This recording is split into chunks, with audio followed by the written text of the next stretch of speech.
Halo semua, selamat pagi, siang, dan malam. Pada kesempatan kali ini, kami dari kelompok 11 mata kuliah pengantar imunologi kelas Q akan membahas topik mengenai perkembangan dan fungsi limfosite sitotoksik atau CTLS dalam resistensi mikroba patogen terhadap imunitas seluler.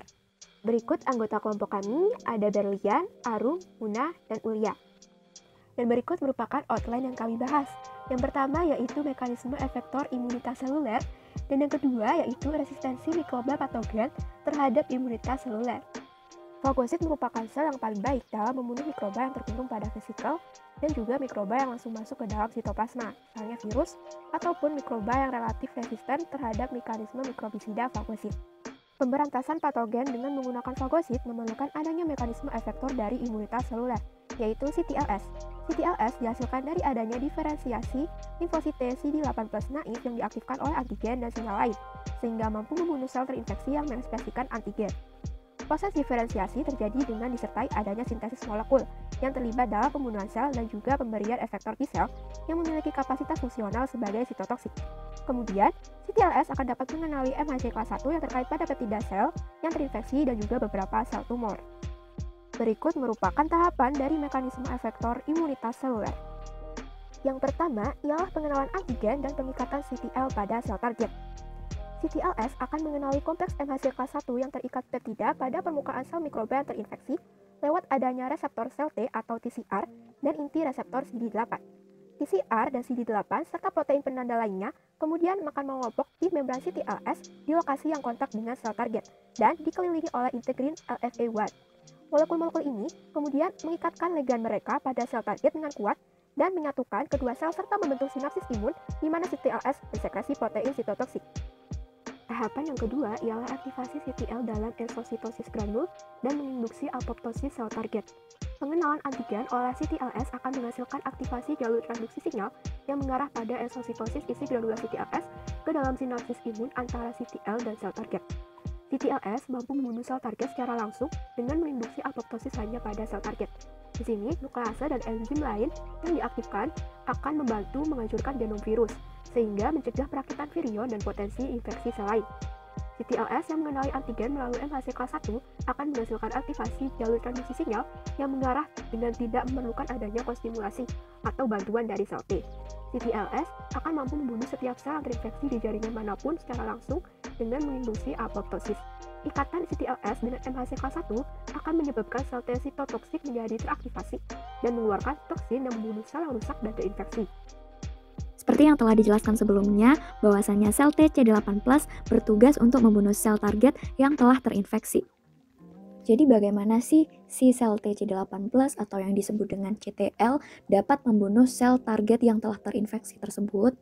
Ternyata si sel TCD8+ atau CTLS ini mampu membunuh setiap sel yang terinfeksi di jaringan manapun secara langsung dengan cara induksi apoptosis. Secara garis besar, mekanisme induksi apoptosis dibagi menjadi dua, yaitu melalui jalur perforin atau granzim dengan melepaskan protein granul berupa granzim B dan perforin. Kemudian yang kedua ada jalur Fas atau Fas-L atau dikenal dengan ekstrinsik, ini melalui membran protein berupa ligan Fas yang akan berikatan dengan reseptor pemicu kematian. Sel limfosite sitotoksik seperti yang telah disebutkan memiliki mekanisme alternatif untuk menginduksi apoptosis pada sel target, yaitu dengan cara melepaskan perforin dan granzim ke membran sel target. Perforin yang dibentuk sebelumnya yang dilepaskan secara terarah dari CTL ke permukaan sel target akan menghasilkan pori-pori transmembran, di mana pori-pori ini akan memfasilitasi granzim memasuki sel target, masuk ke dalam sitosol dan menginduksi serangkaian peristiwa apoptosis dengan cara mengaktifkan caspase 3.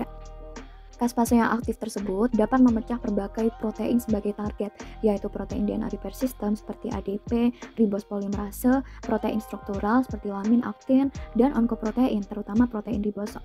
Sel yang mengalami apoptosis akan melisut, terbentuk bleb pada membran sel, yang mana nantinya akan terjadi kondensasi nukleus serta fragmentasi DNA.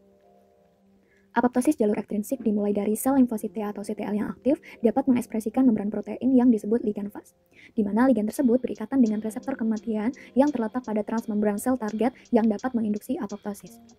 Nantinya, si ligan Fas yang berikatan dengan reseptor pemicu kematian ini dapat membunuh sel target yang telah terinfeksi dalam tubuh. Hasil akhir dari mekanisme efektor ini oleh CTL adalah bahwa sel-sel yang terinfeksi terbunuh dan sel yang telah mengalami apoptosis dengan cepat fagositosis dan dihilangkan. Berikut merupakan gambar dari kerjasama antara sel T CD4+ dan CD8+ dalam mengeradikasi infeksi intraseluler limfoid dan jaringan lain. Pada makrofag yang terinfeksi bakteri intraseluler, beberapa bakteri tersebut terkumpul di dalam vesikel atau fagosom dan lainnya dapat melepaskan diri menuju sitosol. Jadi mikroba difagositosis dalam vesikel dan sitosol. Kemudian selanjutnya sel TCD4+ dapat mengenali antigen yang berasal dari mikroba vesikuler. Yang nantinya sel TCD4+ dapat mengaktifkan makrofag untuk membunuh mikroba di dalam vesikel. Nah, dalam hal ini, bila mana mikroba difagositosis dan tetap di dalam vesikel makrofag, sel TCD4+ mungkin cukup untuk mengeradikasi infeksi tersebut dengan mensekresikan interferon gamma dan mengaktifkan mekanisme mikrobisidal pada makrofag. Akan tetapi, jika mikroba dapat lepas dari vesikel dan masuk ke dalam aktivasi sitoplasma, maka mikroba tersebut tidak dapat diatasi oleh aktivasi makrofag yang diperantarai sel TCD4+, sehingga dalam mengeliminasinya atau menghilangkannya membutuhkan sel TCD8+ atau mediated immunity yang merupakan pertahanan dari sel inang. Berikut contoh mekanisme pertahanan yang berbeda dari bakteri dan virus terhadap efektor GME. Pertama, ada mikrobakteria yang menghambat fungsi fagolisosom. Lisosom yang berfungsi dengan fagosom dapat mengakibatkan terjadinya destruksi mikroba. Kemudian ada herpes simplex virus atau HSV yang menghambat presentasi antigen, di mana peptida herpes simplex virus akan mengganggu transporter TAP atau transporter yang terkait dengan pemrosesan antigen. Kemudian ada sitomegalovirus atau CMV yang juga menghambat presentasi antigen dengan cara menghambat aktivitas proteasomal dan memindahkan molekul MHC kelas 1 dari retikulum endoplasma. Lalu ada Epstein-Barr virus atau EBV yang menghambat presentasi antigen dengan cara menghambat aktivitas proteasomal juga. Selain itu, EBV ini juga memproduksi IL-10 atau interleukin 10 dan menghambat aktivasi makrofag serta sel dendrit.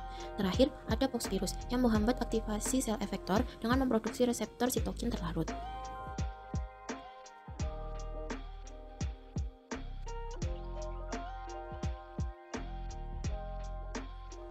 Mikroba patogen telah mengembangkan mekanisme untuk bertahan dari imunitas seluler atau cell-mediated immunity.